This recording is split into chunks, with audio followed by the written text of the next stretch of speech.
how to use Discord on PS5. Now, first things first, you want to link your Discord to PS5. You want to go into settings, then users and accounts.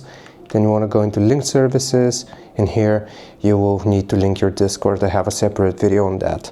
Now, once you have linked your Discord, you want to open it up on your phone or whatever, and you will just call the person or join a voice channel. So I'm just going to do that as an example here.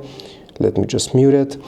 And now if you want to use it on your PlayStation, you want to click on the sound in the top right, and then you should see transfer to PlayStation as an option. Once you select it, this is going to move over to your PlayStation and it's going to pop up, as you can see, transferring to PS5.